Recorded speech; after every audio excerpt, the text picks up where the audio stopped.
All right, I'm now going to ask for a motion to convene our budget workshop. I have a motion. Mr. White.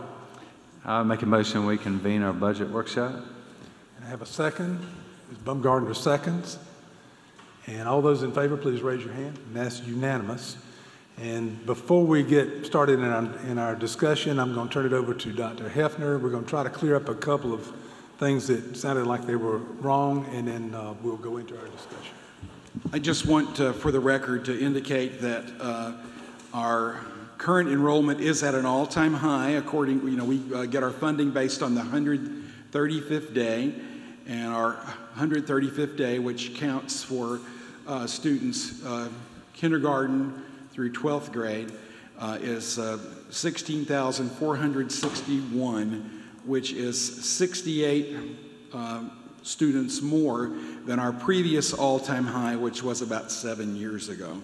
So just note that the enrollment, while it has been flat, that there's a blip moving up this year. And the second thing I would want to make sure we clarify for the record, we have not added additional administration. It shows as the $2 million, but Mr. Richardson, would you explain why that it is? It's not that we've added $2 million in administrative cost. Thank you, Dr. Hefner. Does everyone have a copy of the booklet that was provided to you? I can kind of show you what happened. As part of just trying to realign the district to where our people are, and of course my background being at the Department of Education and a former auditor, I want to make sure that we have people charged in the correct places. So if you can turn to page 4 of the expenditures, you'll see about halfway down the page, account 221, improvement of instruction. That's where we had a good number of our principal salaries charged. So when we caught that, the budget for the current year has not changed, but we did change it for next year. So that's why you see such a big increase on the next page under account 233, school administration. Thank you, Mr. Richardson.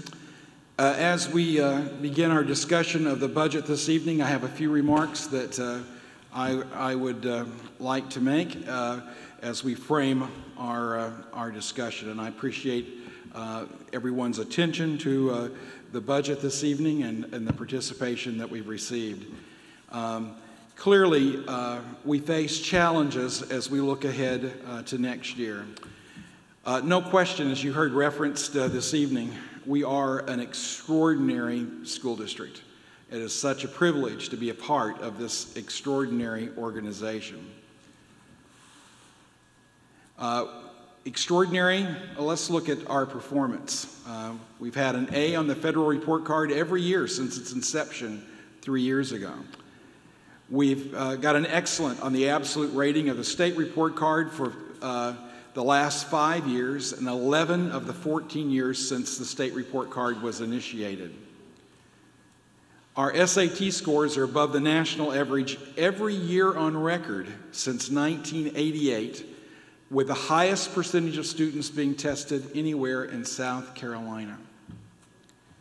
Our ACT scores are also above the national average for the last 17 years, with the highest percentage of students tested in South Carolina. We have numerous individual and team awards for students in career and technology education, superior ratings for our arts programs, including the current state 3A band championship, excellent record of success in athletics, including current state championships in 4A cheerleading, 3A cheerleading, and 4A girls tennis. We have broad representation of our students involved in meaningful civic engagement and community service activities. In fact, since we last met, as you know, 3 of our students at Crossroads were selected for a National Service Learning Award, and their story has been picked up through numerous news affiliates nationally and are on the online version of People Magazine and Parenting Magazine. We know that Chapin High was named Palmetto's finest high school for 2015. During this past school year, we had 3 separate delegations from China visit our district, all of them coming, well, some of them came multiple places, including Spring Hill High School. All 3 of them came here to the Center for Advanced Technical Studies because they are very interested in what we're doing to bridge that gap between academics and technical skills.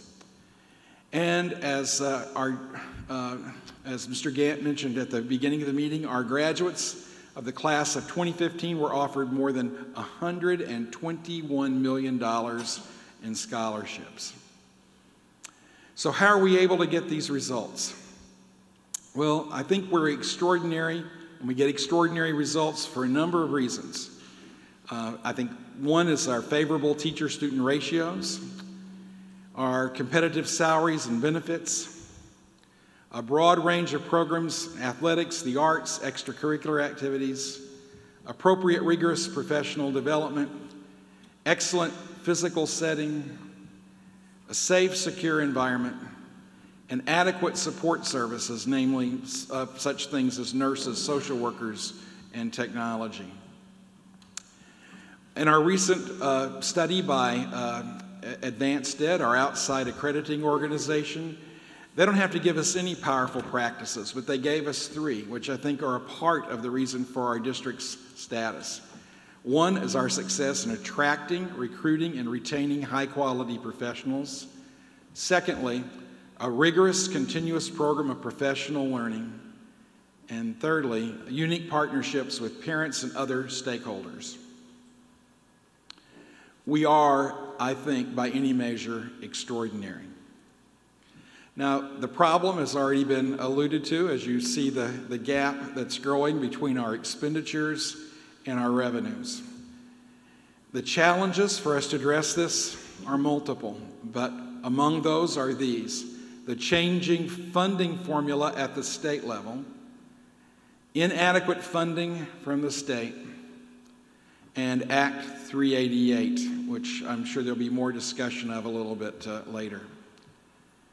So, as I see it, these factors really threaten our extraordinary status. My fear is that if we are not careful, we will become ordinary. Now, we have talked already earlier, and I'll mention it again, we have additional needs for next year, and they've been enumerated, and it's in your budget package. But the required salary steps and increases for teacher credentials and fringe benefits, additional FTEs required for the opening of Chapin Middle, Chapin Intermediate. Again, that's a very low number given the opening of a new facility because we have drilled down every single position. Adding the 4th year at Spring Hill High School requires 2 FTEs because we've relocated other FTEs from all across the district. Increases in utilities, increased cost for our school resource officers program, and increased cost of liability insurance. Those are needs that we have. As we've have been working on how to deal with this, we have operated really with 3 guiding principles,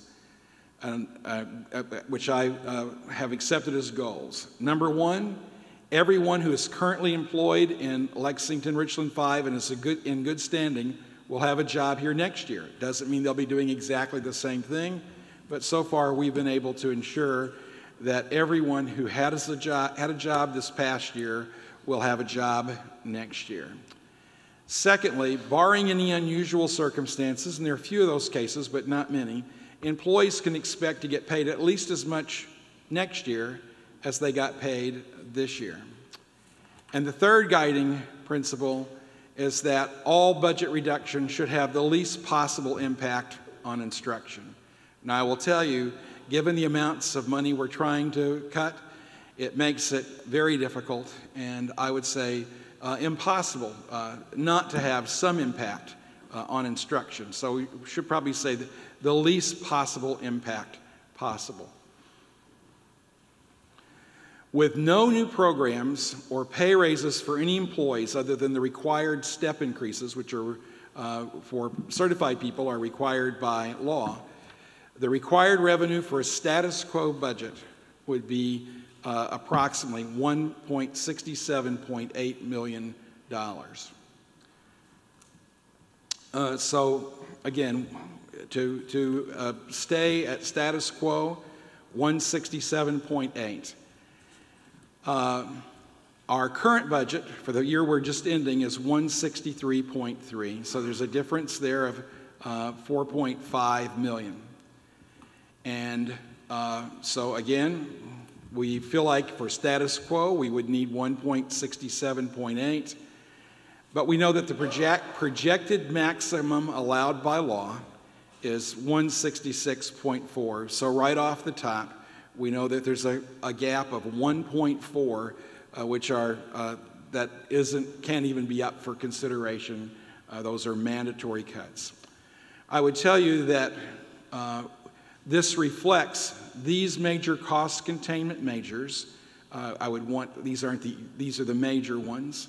Redirections of school administrative and instructional staff across the district to affect consistency and efficiency in staffing. Again, we've looked throughout the system, moving FTEs to make sure that we don't have to add except where it's absolutely necessary. Realignment of existing support staff we have done as well. And the freezing of salary supplements at last year's levels. Now, already things that will produce immediate savings that have been done for us to hit that 1.4 that's got to come off, that there's no way to fund, is reduced allocations for travel for conferences, food, and memberships. As already been stated, we eliminated permanent substitute positions. I do want to indicate that, reemphasize again, those are positions that have been eliminated. The people who held those positions have been or will be transferred to other employment so that they are not unemployed, but those positions will go away and not be filled. A reduction of 2 media specialist positions. Again, we had in some settings 2 media specialists where 1 was only required by standards. Reduction of 1 media specialist assistant position, again, for the same reason. And again, no one of those persons has been unemployed. They've been redirected to places where we have a need for those positions. We've eliminated salary supplements for intramural sports. We will not fill 1 vacant math interventionist position. It is vacant now, will not be filled. Redirection of reading interventionist positions as necessary to, again, affect that 1.4 million in savings we must get. Again, none of the reading interventionists will lose employment. They'll be redirected to other functions. A 10% reduction in all supplies, materials accounts across the district.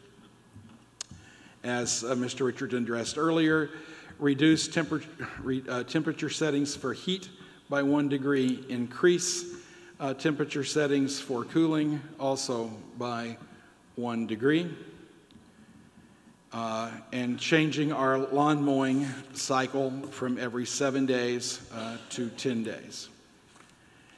There are other decisions that have been made which will not yield money necessarily to its fullest right now, but will save us money eventually. And I would point out those that department heads will be required to teach a full schedule, which will save us FTEs that we would need in the future. And reduction in professional development supplies and materials beyond the 10%, which all materials and supply accounts have been cut.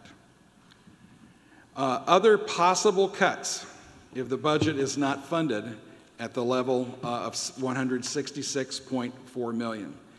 Again, when you're talking about the additional millions that are necessary to avoid a tax increase, Would be redirection of 2.5 math interventionist positions. And again, I would emphasize we have the positions. No one would be unemployed, but these positions would be these individuals would be redirected to other positions. Reduction of supplies for our response to intervention budget, again, beyond the 10% that other accounts are being cut. Reduction of the number of teacher technology leaders. Redirection of math matters teachers that we have in our middle intermediate schools. Initiate outsourcing of custodial for middle and high as well as elementary. Reduction in number of SROs, starting with elementary sharing SROs as opposed to each one having one all by itself. Initiate reduction of non-required programs, such as elementary world languages, and 5th grade strings. And begin increasing the student-teacher ratio. Now, I don't recommend any of these. Don't think it's appropriate to do any of them. I think they will. These actions will have a negative impact on our program, our classroom instruction in the district. But again, those are the things that would have to occur, will have to occur, if we are unable to fund our budget at the level that we presented to you.